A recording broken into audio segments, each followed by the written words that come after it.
Here's the Young Turks at Politicon 2018. If you want to catch us every day, become a member. TYT.com/join. Perfect venue to have a panel discussion on how the F are we going to get along in this country, and starting here at Politicon. So we've got a great roster of panelists today. I want you to give a big Politicon welcome to all of our panelists. Let's bring them out.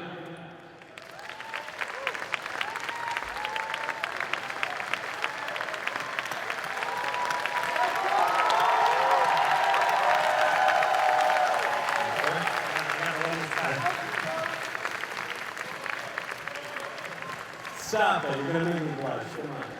How you doing? Thanks for having me. Thanks, buddy. Oh, I didn't need to yell that. All right, so some quick introductions here. First of all, to my far right, we have Kyle Kulinski. He is the co-founder. He brought a few friends. Kyle's the co-founder of Justice Democrats and host of Secular Talk on the Young Turks Network.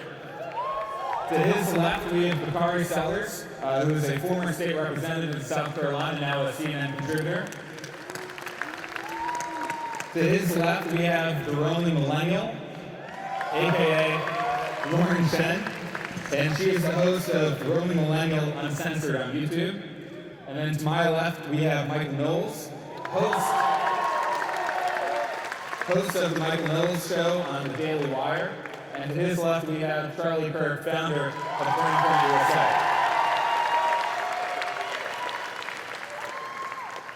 So, just to frame this discussion for a second here, we obviously live in very polarized times today. Our political rhetoric is as divisive as it's been probably in our lifetimes.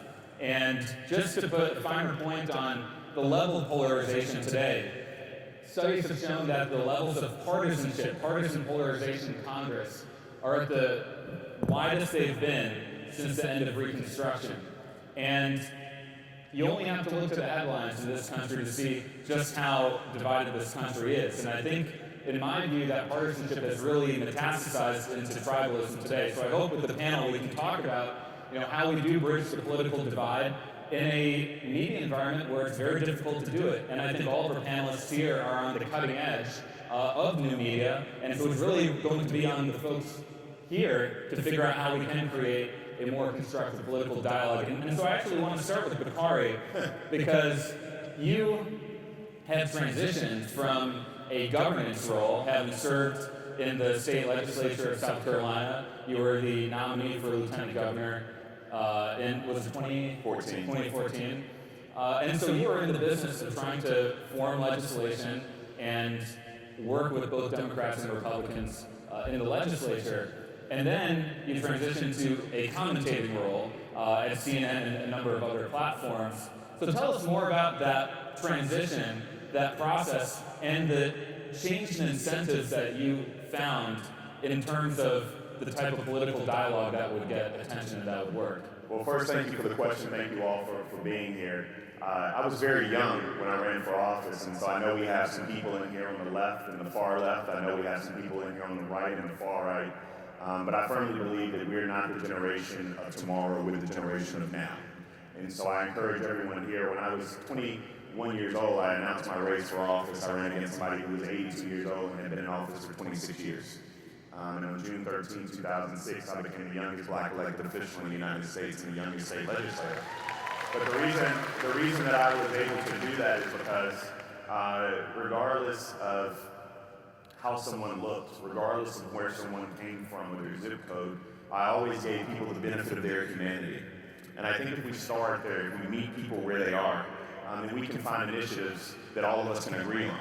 To have Charlie to my left and to have my good friend from the Young Turks to my right, I can honestly say that if we were to put forth an idea like making sure that we take redistricting, which is the reason that we're so polarized today, out of the hands of elected officials and make them independent commissions statewide, then I can actually get these two to agree on that and push it in state legislatures around the country.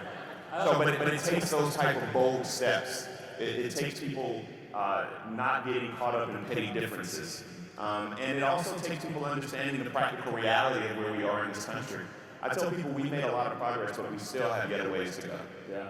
Well, just to pick up on that issue of gerrymandering and the importance of our generation, a lot of people don't realize this, but in the state of Ohio this year, I run a nonpartisan organization called the Millennial Action Project. We work with young elected officials across the aisle, and it was the young lawmakers in Ohio who pushed a bipartisan plan to put in place redistricting reform in Ohio to get rid of partisan gerrymandering, and it passed with wide bipartisan support. The voters approved it with 75% of the vote, and I think that just underscores the opportunity our generation has to transcend some of the old divides that have been holding our country back. And since you called out Charlie, I'm going to move over to Charlie here. You've been working on college campuses across the country. What's the sense that you're picking up from college students today in terms of the type of rhetoric that they're looking for? When I go to college campuses, for example, I hear so many young people who say, I'm so tired of the partisanship.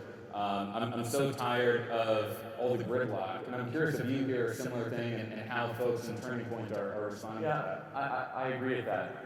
I think the good news politically about our generation is I think we agree generally on the problems. We have a lot of different perspectives on how we would go about solving them. The broad-based consensus amongst college students and millennials is that we have a government that does not represent our generation, that is run by trial lawyers, lobbyists, well-connected people around the 90-mile proximity of Washington, D.C. Our argument as conservative libertarians is, well, if that government has been bought and is corrupt, why on earth would you want to make that government bigger, stronger, and send more of your money to that very same government? And that's obviously where my progressive friends would disagree. So the broad-based question here over the last 30 to 40 years is why has the wealth, power, money, and influence concentrated around our nation's capital? What do they create? Well, they create nothing. They create access to power. I mean, the wealthiest counties in America used to be around Detroit, Michigan, Chicago, Illinois, and Philadelphia, Pennsylvania. Now, 8 out of the 10 wealthiest counties in America are around Washington, D.C., where you're literally rewarded at how close you are to the power center. And for us to get away from that, I think there are some solutions that I would actually kind of agree with, whether it be fair maps, so on and so forth. But I think our generation is looking for a series of policies and ideas that will, I think, address in a, not necessarily, I hate that term bipartisan because it almost lends itself to that both Republicans and Democrats are the answer. I would say, in some way, it's bigger than partisan issues in some ways. And if you follow what I say closely, I think that until the Republican Party is honest with ourselves with the failures of our own party over the last 30, 40 years, such as George W. Bush was a big spending liberal that betrayed all of our principles time and time again, we're not going to be able to actually appropriate solutions that will increase freedom and shrink government and put the same government that's bought by these corrupt lobbyists and insiders back to people. Yeah, that's a great point. And Charlie, I'm going to now go over to Kyle here because you made the point about this widening gap between Washington, D.C. and the rest of the country, not only in terms of power, but also in terms of now income. And I've heard this divide in America reframed particularly after the 2016 election. It's not so much between left versus right, it's really kind of the haves and the have-nots. I know this is an issue that you've talked about. What can we do to bridge that sort of divide? Well, I want to just take a step back real quick and say I actually surprisingly agree with a lot of what Charlie Kirk said. And he made a point to bring up the size of government and how perhaps we have some large disagreements on that. Well, I actually want to reach out and say maybe there are many areas where we totally agree on the size of government. So when it comes to, for example, warrantless NSA spying, if you tell me, hey man, listen, I hate big government, I don't want to intervene in my life in that realm, well, I say, you're goddamn right, and let's work together to try to get rid of warrantless NSA spying. I support that agree. Good. So I'm happy to hear that. And there's other areas too, like the drug war, for example. That's giant government, and it ruins people's lives when they throw them in prison for smoking weed or something like that. And I would even go as far as to say, there's a lot of agreement between what I would call the populist left and the libertarian right. So Rand Paul, for example, he's relatively consistent in an anti-war stance, and of course, if you're pro-war, you are pro-big government by definition. Right, so if you're anti-war, I'm anti-war too, and we can agree on that. That'd be wonderful. It's a horrible thing, yes. Okay, so now we just both ruined our careers because we agreed on something. Wow. We both have principles, so that's Okay, I'm both good with parties. that, man. The only point where I disagree is I don't think George W. Bush was a liberal. I think he was a warmonger and a neoconservative and one of the worst presidents we've ever seen. Okay, but let me add context to it. Medicare Part D, borrowing $8 trillion, that was private. no child left behind. Let's not digress on George W. We Bush. were having this wonderful kumbaya moment, so I hate to ruin it by talking about government tendencies. But he did grow the size of government tremendously. He created a new government agency, Department of Homeland Security, of which you put more under a traditional left-wing, world. But it's what were the priorities when he grew government, and when you spend $7 trillion on the war in Iraq, that's what it's projected to be by 2053. That's not a left-wing priority. It was the left, it was Bernie Sanders who voted against it.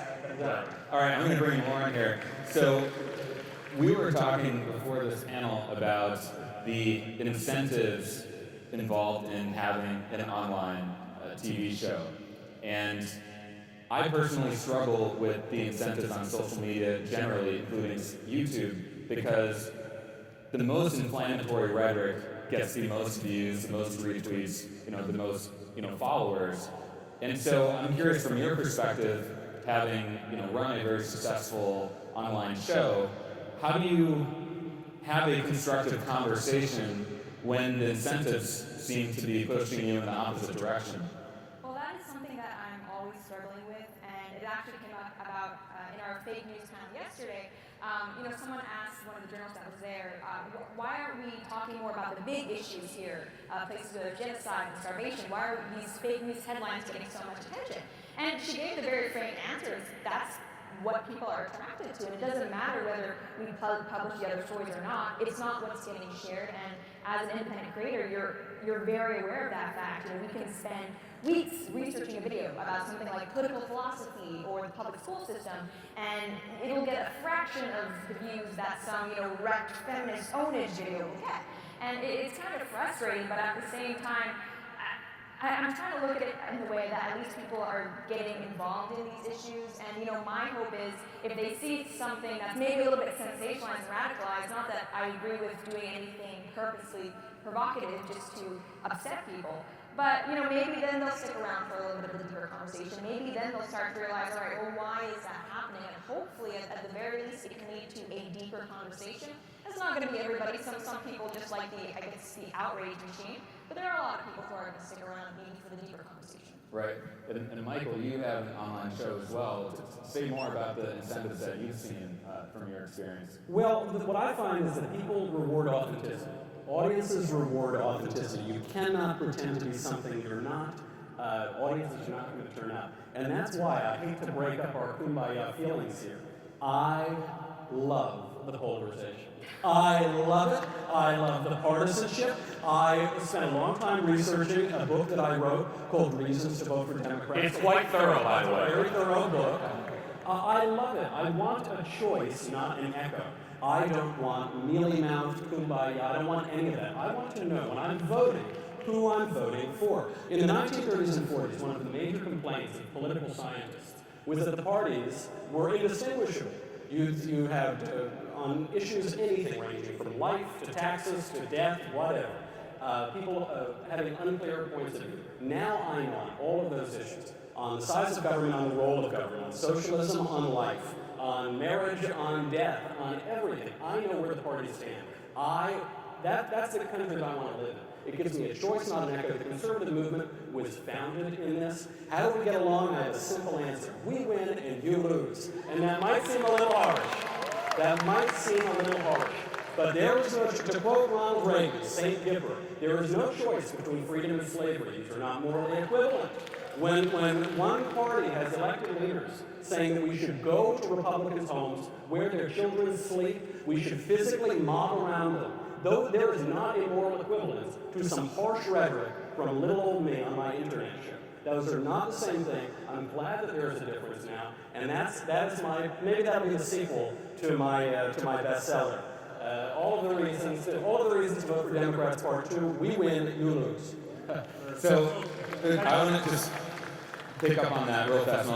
Okay, Well, just 1 second. So I think in a democracy we need choices. Yes. That's right. And Pro-choice, you might say. well said. But I think the issue that we're trying to pick up on here is not that having diverse views is bad, but a zero-sum politics in which one side wins at the expense of the other side, and that's the only way that we frame issues that has a destructive effect. How could one side win and not at the expense of the other side? On the question of life, we've been talking about Roe versus Wade a lot because of the nomination of Brett Kavanaugh. On the question of life, how does one side win without the other side lose? You're talking about protecting the life of an unborn baby or snuffing out the life of an unborn baby. I don't see a compromise here. I don't see a conciliation on that issue. I agree that the question of life is probably you specifically chose. But I mean, as far as the bridge. it's a bullshit talking point because of the fact that what we're doing is we're finding these hyper-sensationalized metrics by which to measure how we vote for people. But what we're talking about is how do we improve individuals' lives? And yes, you're going to have individuals like Tim Kaine, for example, who abides by his belief, who is very, very much pro-life, who is a Democrat, but he votes in a manner that's reflective of his Tim Kaine is pro-life. Tim Kaine is pro-life. No, Tim Kaine supports legal abortion. First of all, that's what I just said. That's literally what I just said. I said, but he votes his constituency in Virginia. But what I'm trying to do is move the conversation beyond this conversation of life, because that's where we get bogged down. But let's actually,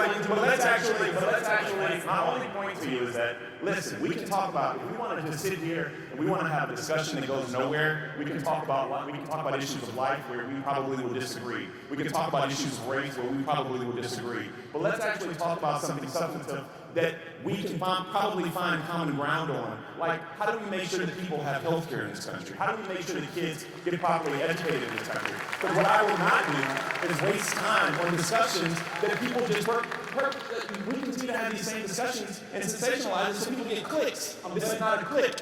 That's right. Glad to know you guys are against the death penalty. I just want to say that. You're so pro-life. I'm against the death penalty. I love the death penalty. So you're not pro-life. So you're not pro-life. So you're not pro-life. I love it. So you're not pro-life. No, I'm pro-life. No, but I think the law. Okay, I'm going to hold on.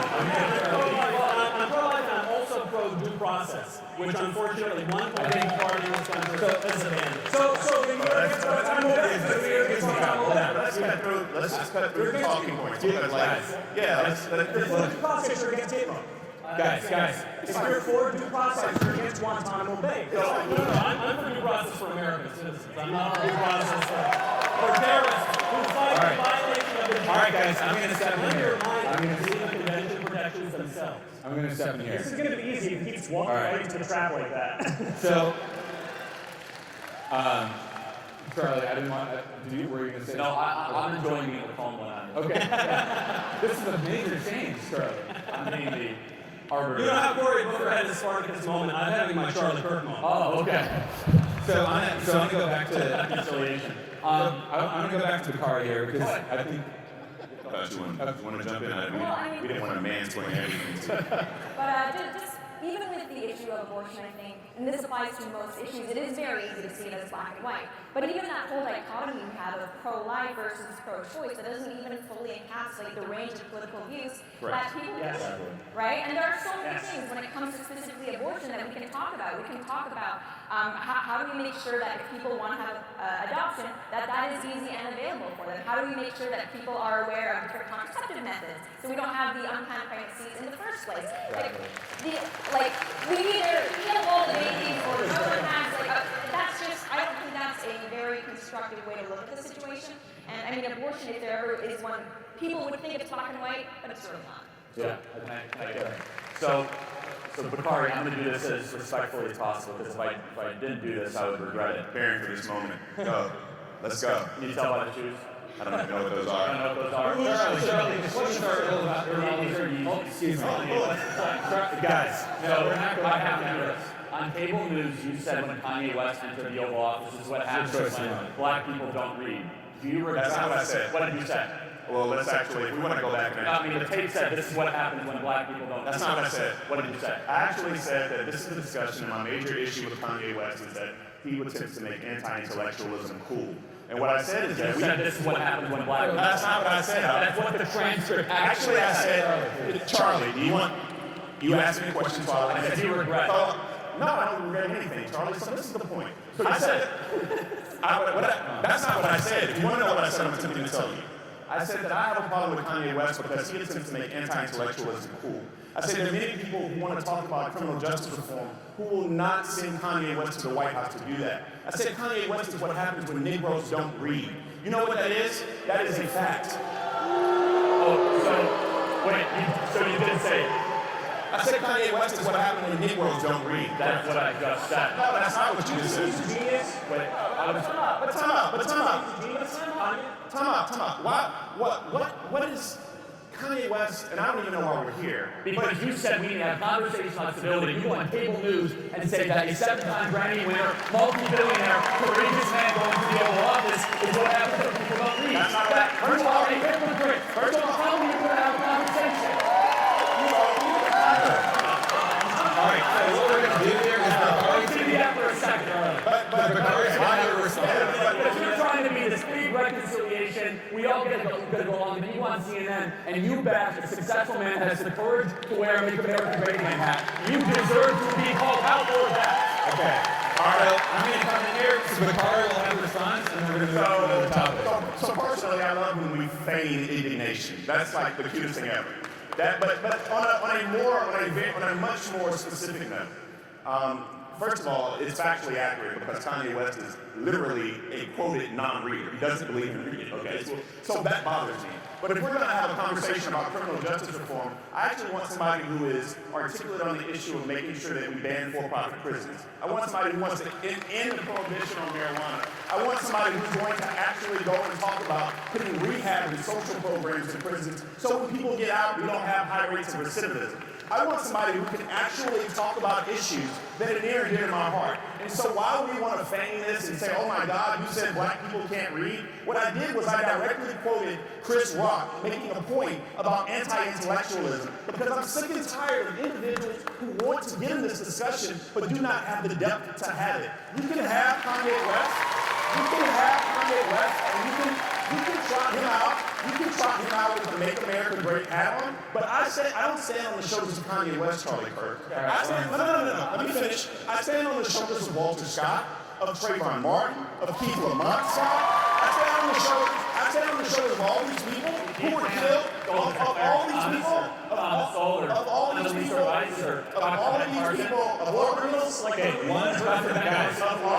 individuals who were killed while unarmed, being African American, Sandra Bland, the list goes on and on and on again. So it's cool if you want to be indignant, right? It's cool if you want to have I got Bakari Sellers because, oh my God, he said Kanye West is what happens when Negroes don't read. I stand on that today and I'll stand on it tomorrow. Okay, why don't we clear that up? Can I say something? No.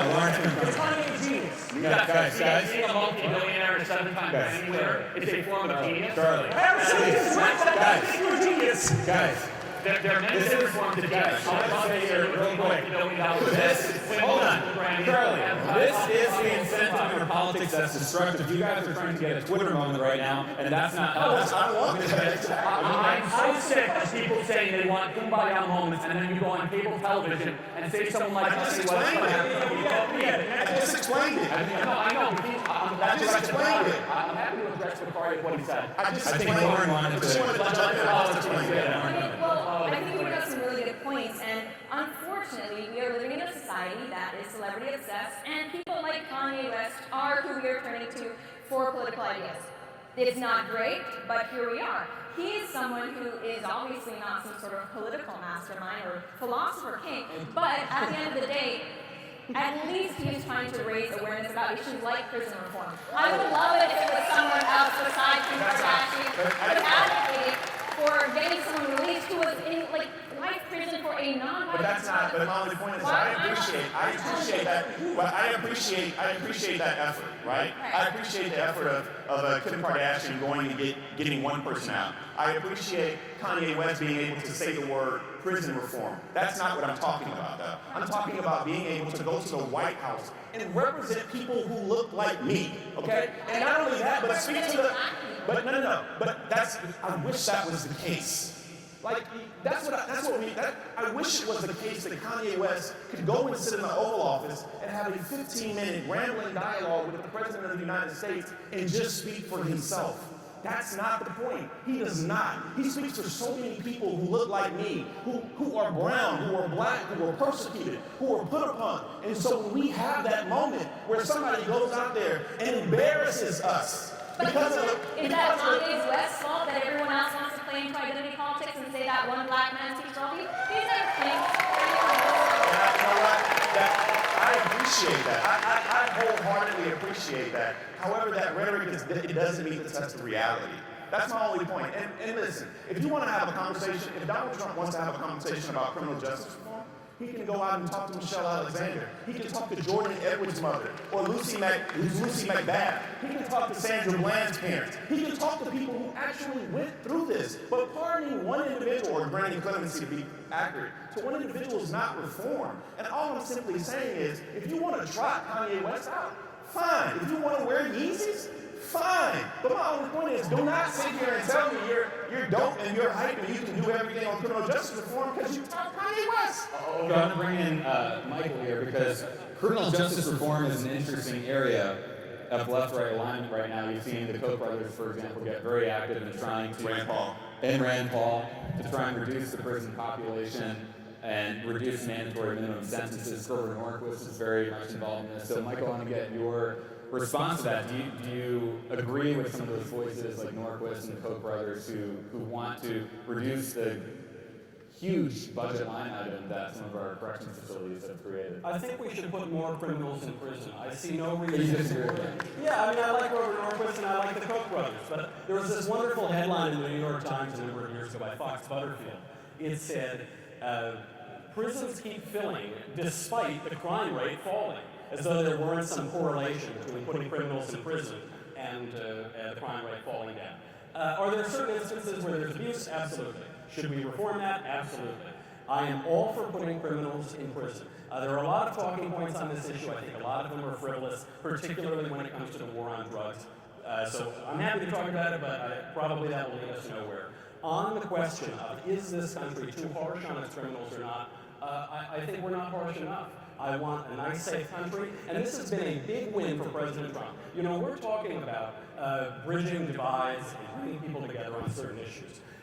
When you, Bakari, talk about Kanye West not representing people who have your skin color, certainly you've seen the polls that show that President Trump's support among black voters and Hispanic voters has surged over the last year, more than doubled among black voters.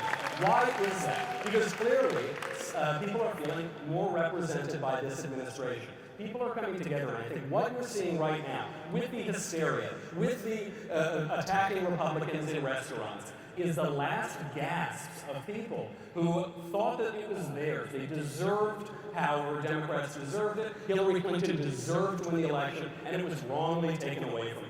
I think it's absurd, and I'm very pleased that we're speaking frankly, because on the question of criminal justice reform, more broadly, when President Trump speaks about law and order, speaks about people not crossing our border illegally, using our resources illegally, deporting criminals who are in violation of the law, his poll numbers shoot through the roof, even among Democrats. Even Democrats don't want blanket amnesty. I think law and order is a big winner. I think our country's better off for it, and we should keep running on it. Bring everybody in.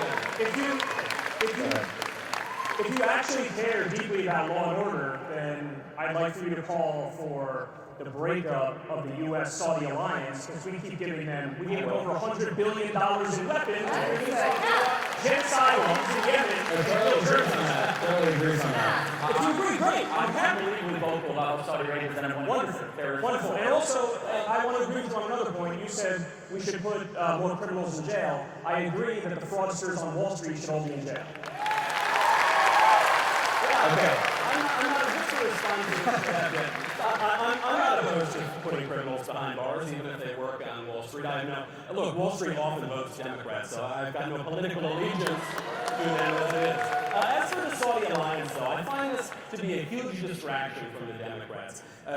You're alluding, I suppose, to the extrajudicial killing of Jamal Khashoggi by the Saudi government. Jamal Khashoggi was a radical Islamist. One of his main criticisms of Saudi Arabia was... Can we just stop? Can the man rest in peace? Law and order is not a bad person. This is why the title. I'm not, because this is why the title. This is why the title of this panel is what it is. He was a radical Islamist. Because in the 1980s, he was good friends with Osama bin Laden. So was when bin Laden died. One of his main criticisms of the Saudi government is that the Saudi government is too pro-Israel. But I'm not going to cheer. I think he's not a United States citizen. I think a lot of governments do a lot of bad things. This is why. Particularly focusing on this, it's because the Democrats can't find any issue to run on in the midterm election. Remember when you said you believed in due process like 5.5 minutes ago with the killing of a journalist? I think that.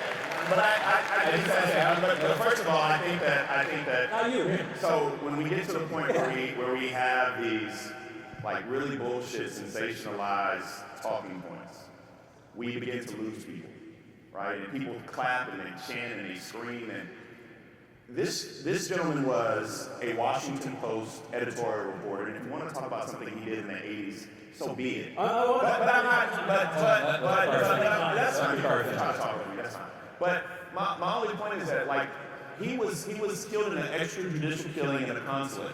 I mean, let's at least allow him to rest and allow an investigation to happen. But I think that, and I think my only point in stopping you and saying that we have to cut this bullshit out is because the audience and people deserve better dialogue than that, right? It's pretty good dialogue. It's a sensationalized talking point when we can actually be talking about issues that maybe when we leave this room, somebody will say, oh, I'm thinking differently about this, other than simply saying that, oh my God, this was a Muslim sympathizer who just got killed. An Islamist sympathizer. I want to point out, though, I didn't bring up the topic.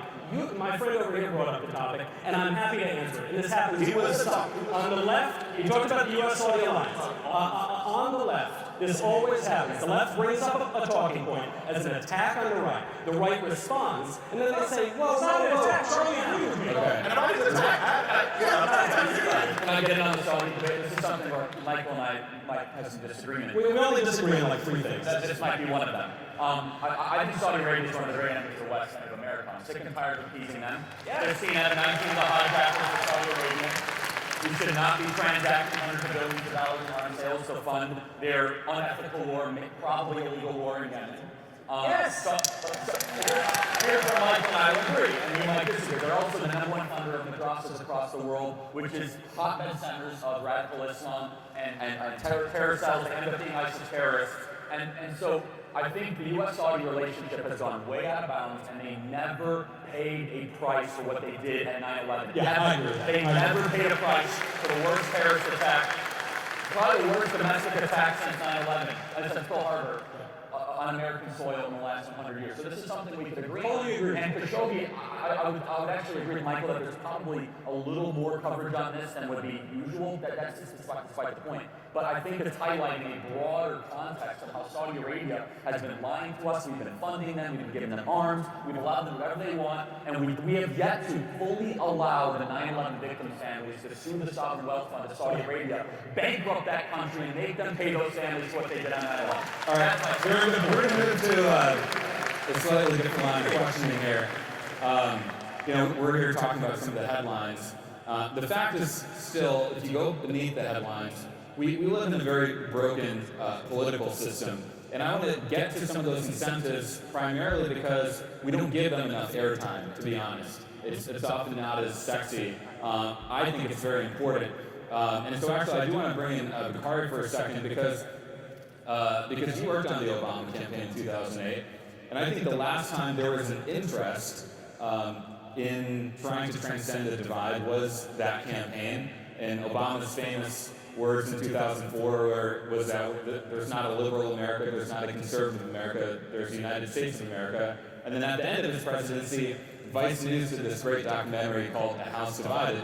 And they asked him, well, what happened to that? And he said, well, that didn't work out so well, did it? And I'm thinking, wait, hold on. That was kind of the premise of why he ran and why he got elected. So I don't want to talk so much about Republicans were obstructionists in Congress or Obama did this or not that.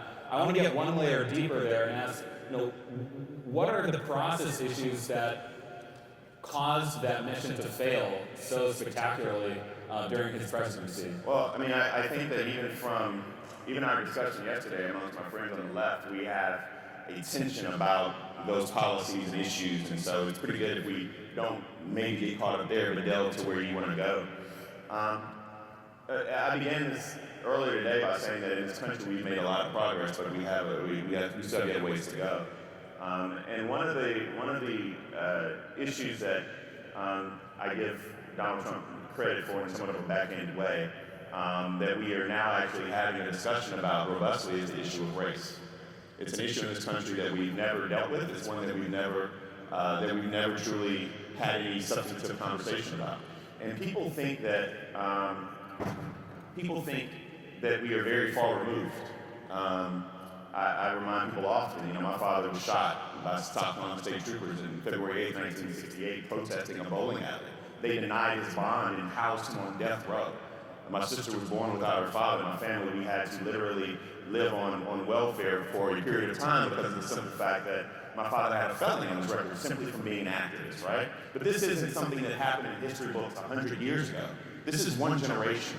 And so I think a lot of the reaction that we had, Ta-Nehisi Coates wrote a great piece in The Atlantic called The First White President, and talking about Donald Trump and the angst that many people in this country have. And so I think that we are dealing with a reconciliation that I believe the year is 2042, correct me if I'm wrong, but 2042, when this will be a majority-minority country.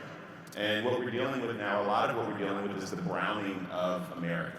And we're going to have some uncomfortability, and people are going to have issues. And I think a lot of that played out during the presidency of Barack Obama, but even more, it's playing out now. If Hillary Clinton was president, we wouldn't be having conversations like this. But because Donald Trump is, we're having these very profound discussions. And so that's a part of the reason that I believe we had those hiccups. Yeah, right. All right, we have some questions here. We won't have time to get to everyone, but we hope to get a few. And can I just say one more thing? There needs to be a question mark at the end of the question, and please keep it relatively quick so we can get to as many people as possible. So this question is mainly for Charlie and Kyle. How would you guys feel about the Libertarian Party and the Green Party sort of pooling their resources? Okay, so I think it depends on the issue in question, because there are areas where you're going to find agreement between Greens and Libertarians. Like when we were talking about foreign policy and the drug war, there's total agreement there. So my whole thing has been, and that's, the whole point of this panel is how will we get along? My answer to that is very simple. When we do agree, we do get along, and we can work together on those issues, and I have no problem doing that. But where we don't agree, let's argue, let's debate, let's have that disagreement, and that's what democracy is. And sometimes it's messy, and we're going to be at each other's throats, metaphorically. And other times it's, great, and we can agree like we just did on Saudi Arabia. So I think when you're issues-based and policy-driven, I think that you'll find that there are many areas where you can agree and work together. And then when you have areas of disagreement, okay, just debate, and that's that, and maybe the best argument wins.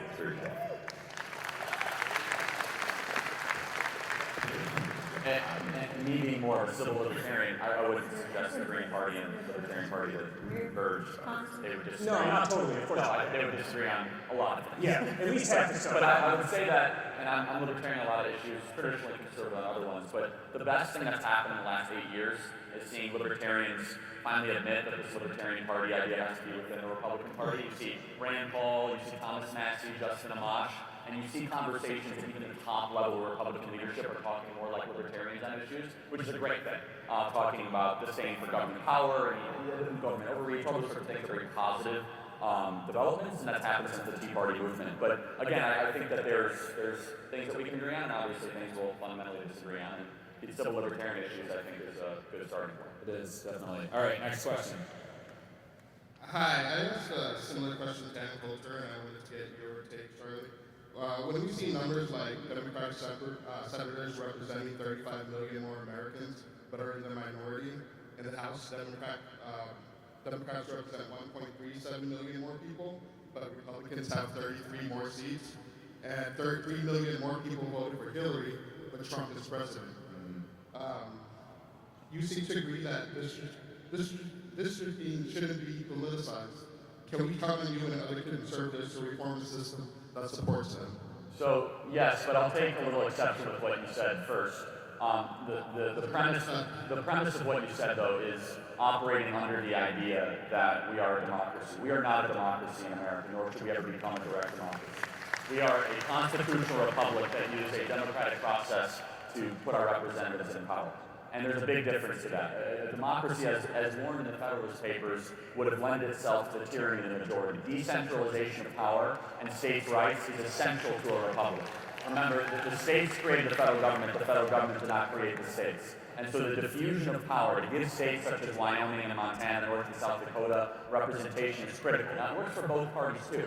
Remember, it's Democrats that get electoral votes in Hawaii and Rhode Island and small states, so it's not a purely partisan thing. The final thing to say is this: I think it's very dangerous to go to, for example, a direct national vote, because you'll see candidates do nothing go from cities like Miami to Los Angeles, San Francisco, Seattle, and concentrate on heavily urban issues and forget middle America, which is essentially everywhere between Manhattan and Malibu. So we have our first disagreement. We're a constitutional republic, but we're also literally a representative democracy. So obviously democracy is a very important part of our system. And I think we should absolutely abolish the Electoral College, because you have to do mental gymnastics to come to the conclusion that, you know, the people that should be in power are the ones who got fewer votes. I think anything that would argue on the opposite side of that is honestly laughable. I actually disagree with you. Well, it's because the whole thing. Being from South Carolina, I think the Electoral College is like dope, right? Because why else would you not? Well, I mean, what candidate would come campaign in South Carolina? If all you had to do was go to New York and LA. And the thing is, like, I'm so sorry. One last point, because a lot of my friends on the left after this election that Hillary won in the popular vote, however you want to couch it. I'm like, the Electoral College, first of all, you can't name a better system, one. And two, we were just championing it in 2008 when they elected the skinny black guy with a funny name. So, like, I'm sorry.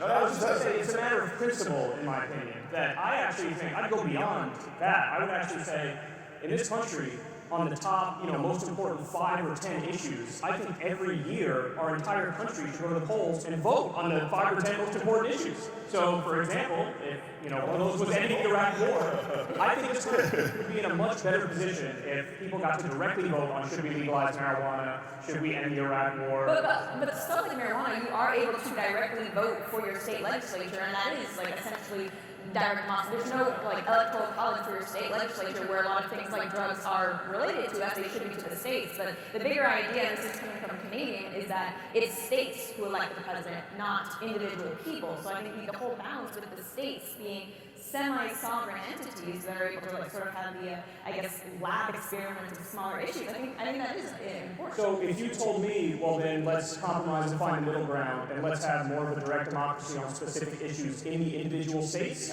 I would take that agreement. Yeah, I'd take that agreement. California has that. There's ballot referendums every 2 years. Yes.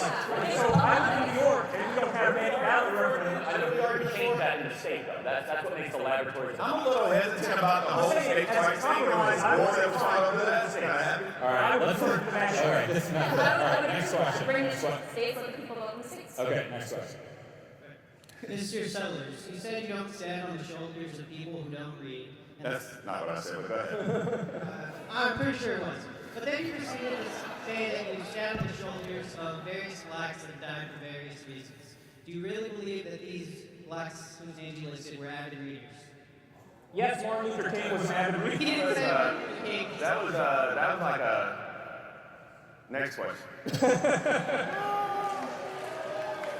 You want me to answer, do I believe that young black men who were unarmed and killed actually read? The answer to the question is yes.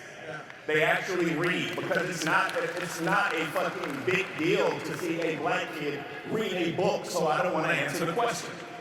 Next question. Hey, this question for you, Kyle. For you, Kyle. Self-reward. Let's go, buddy. Thanks, man. I'm a history buff, studied the Civil War, and also been studying politics, especially from you. And it seems like we're still, even though the Civil Hot War is over, it seems like we're still debating over ideology, and it seems like we're still in this, what I like to call, Civil Cold War.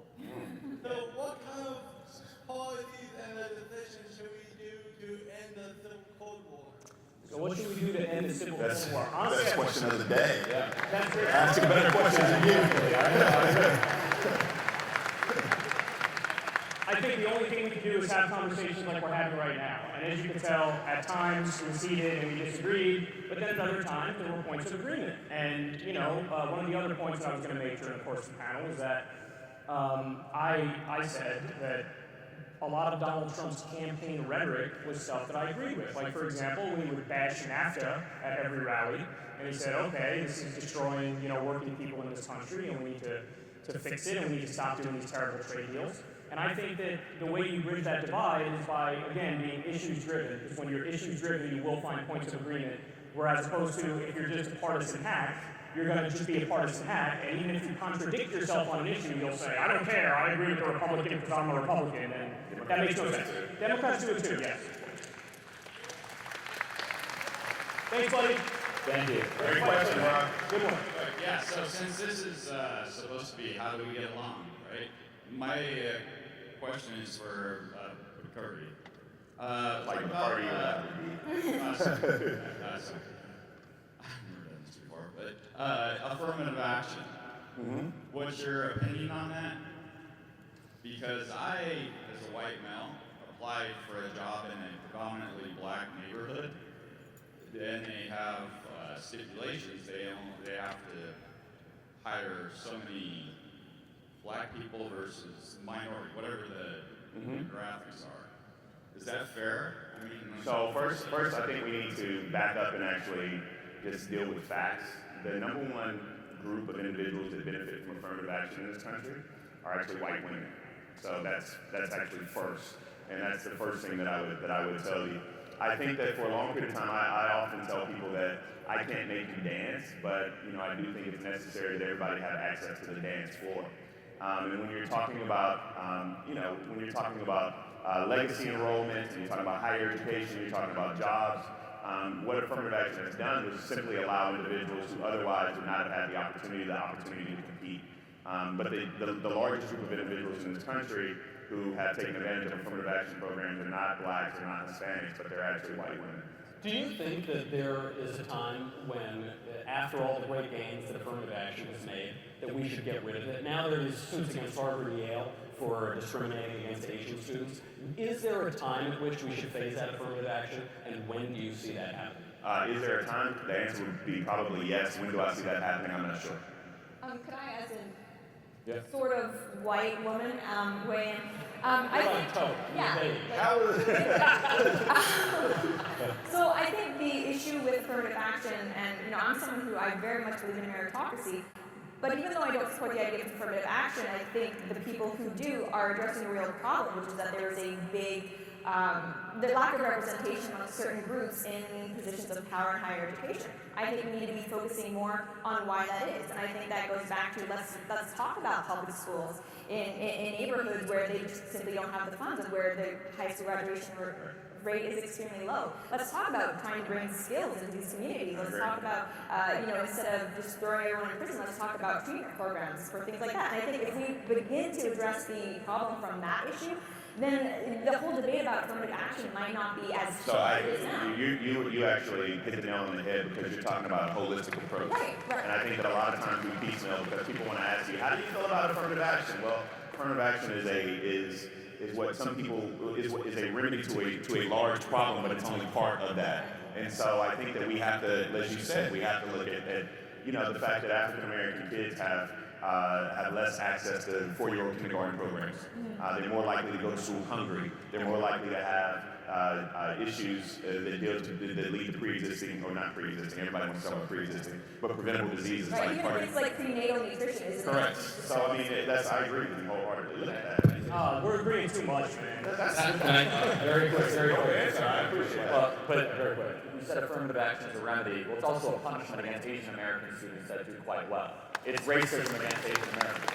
Harvard has a different, I know this might be a surprise. Yeah, you hit me with something new here, so tell me. Teach me. Yeah, so the Ivy League has a different grading scale for an Asian American student versus a black student versus a white student. It is harder to get into the Ivy League schools as an Asian American student than any other race or box that you check. That is pure and simple racism that have different levels or more for different races.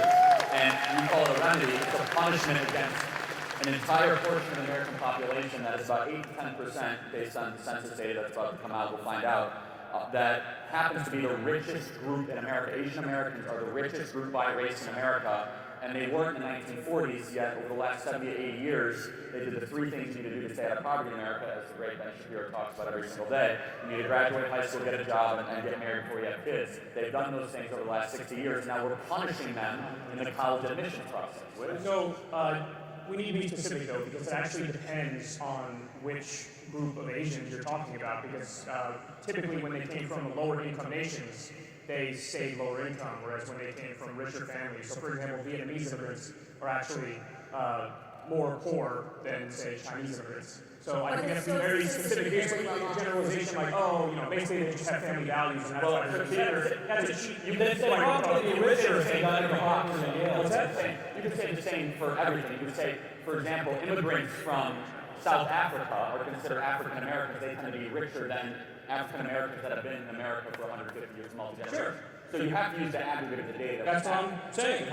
And in the aggregate, Asian Americans are the richest group in America per race, and affirmative action heavily punishes this portion of the American population that has higher test scores, higher graduation rates, and Well, I think that the resolve to that conundrum is, I think that, because I wasn't aware of that, but I think that if you're talking about the Harvards and the Yales and you're talking about Ivy League institutions, then the answer is not to throw out affirmative action. The answer is to reform the programs, right, and maybe equalize those grading systems. And the reasons I say that it's not, but the reasons I'm saying that you shouldn't throw out affirmative action is because there was just a recent study that came out that said that if you take an African American today and you equalize his wealth or his income potential and earning potential with his white counterparts, it takes 222 years to equal the amount of wealth that they have, right? And so you're looking at a group of individuals who have been disenfranchised in this country for a very long period of time. And so affirmative action, to her point, is just one slither of a larger holistic approach that we have to take.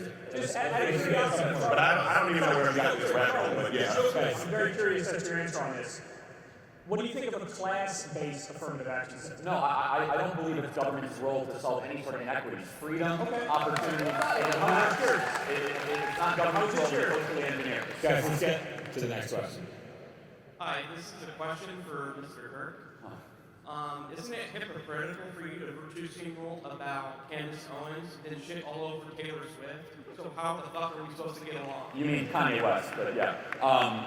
Thank you for your He used a lot of. But he's talking about, I'm going to give him more benefit of the doubt in his own question than he probably deserves. But so I gave Kanye West a lot of praise and then simultaneously bashed Taylor Swift, of which I stand by completely. So let me give a short answer, but I don't want to monopolize the panel on this. First and foremost, Kanye West did not demonize Hillary Clinton, did not demonize the Democrats. He just said, I love Hillary. And Taylor Swift's post that she wrote on her Instagram, of which I highly doubt she actually wrote, and I got a lot of blowback for that, but that's okay. It's probably written by a Democrat political consultant. She said, Marsha Blackburn is anti-woman. Marsha Blackburn is this. She went out of her way to attack the Democrat. Where Kanye West's message is, not all black people have to be Democrats. That's what the first thing he said when he entered the Oval Office. Two distinctly different political analysis. Okay, well, first of all, I didn't think I'd be defending Taylor Swift. I'm a Swift. Yeah. The reason she said she's anti-woman is because she voted against the Reauthorization of the Violence Against Women Act.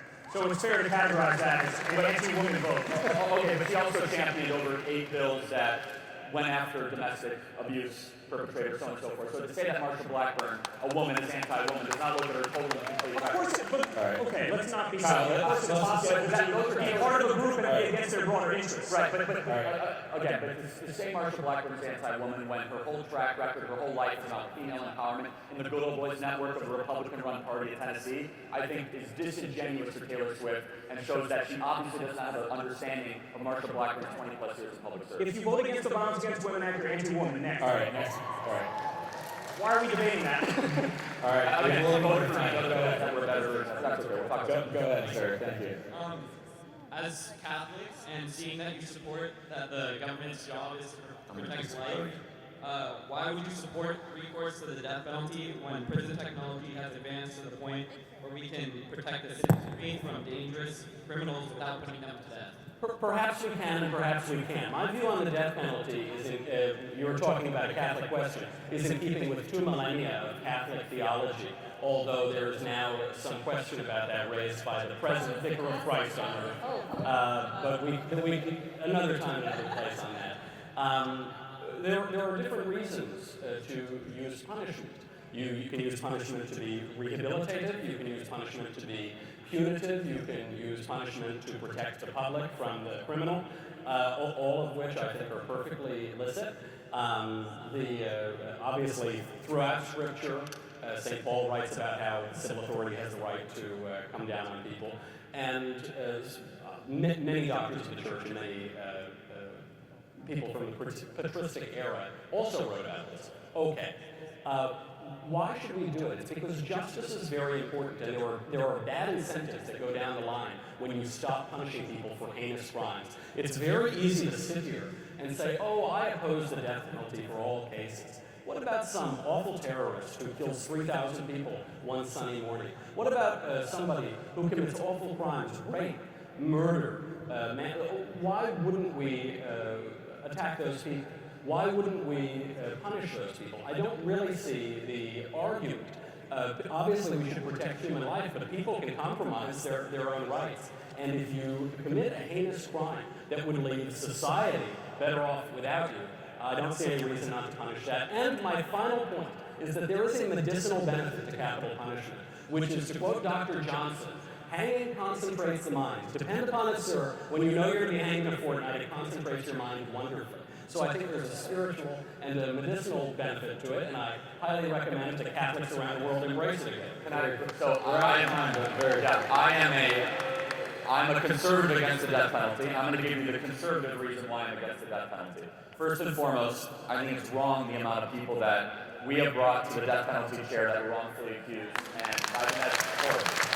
I love them. There are issues with this. Number two, ironically, it's actually more expensive.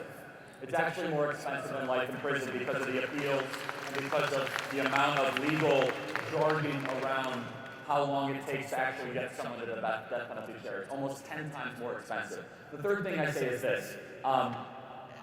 If I'm against government power domestically for the rights of American citizens, and it's different obviously for foreign nationals, then I think that we should be consistent in protecting the life of the unborn, even the life of the people that have done horrifically heinous crimes.